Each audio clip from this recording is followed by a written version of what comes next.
இயேசுவே உம்மை வணங்குகிறோம், எம் வாழ்வை உமக்கு அளிக்கின்றோம், உம்மை அன்பு செய்கின்றோம். தாயாம் திரு அவை இன்று புனித லாரன்சுவின் திருவிழாவை சிறப்பிக்கிறது. ஆண்டவரே, உமக்காக வாழ்ந்த புனித லாரன்சுவை போல நாங்களும் எங்கள் பணிகளை, வாழ்க்கையை உமக்கு ஒப்பு கொடுத்து வாழவும், சாட்சிய வாழ்வு வாழ்ந்து உமக்காக என்றும் இந்த உலகத்தில் இருந்து விண்ணகத்தில் இடம்பெற எங்களுக்கு அருள் தாரும். நீர் கொடுத்திருக்கின்ற எல்லா ஆசீர்வாதங்களுக்கும் நன்றி சொல்லி உம்மை ஆராதிக்கின்றோம். முதல் வாசகத்திலே நாம் பார்க்கிறோம், இறைவன் நம் அனைவரையும் கொடுக்க அழைக்கின்றார். இறைவன் நமக்கு எவ்வளவோ ஆசீர்வாதங்களை கொடுத்திருக்கின்றார். எனவே கொடுக்கும் பொழுது நாம் மனநிறைவோடு கொடுக்க வேண்டும் என்றும், முகமலர்ச்சியோடு உதவி செய்ய வேண்டும் என்றும் கூறுகின்றார்.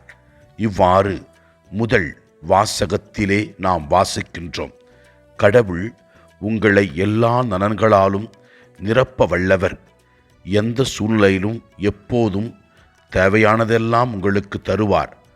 அனைத்து நற்செயல்களையும் செய்வதற்கு தேவையானது எல்லாம் உங்களுக்கு மிகுதியாக தருவார். ஏழைகளுக்கு நாம் வாரி வழங்கும் பொழுது இறைவன் நம்மை ஆசீர்வதிப்பார் என்று தெள்ளம் தெளிவாக விளக்குகிறது. எனவே உதவி வாழ்வோம். கடவுள் நமக்கு உதவி செய்வார், நிறைவாக ஆசீர்வதிப்பார்.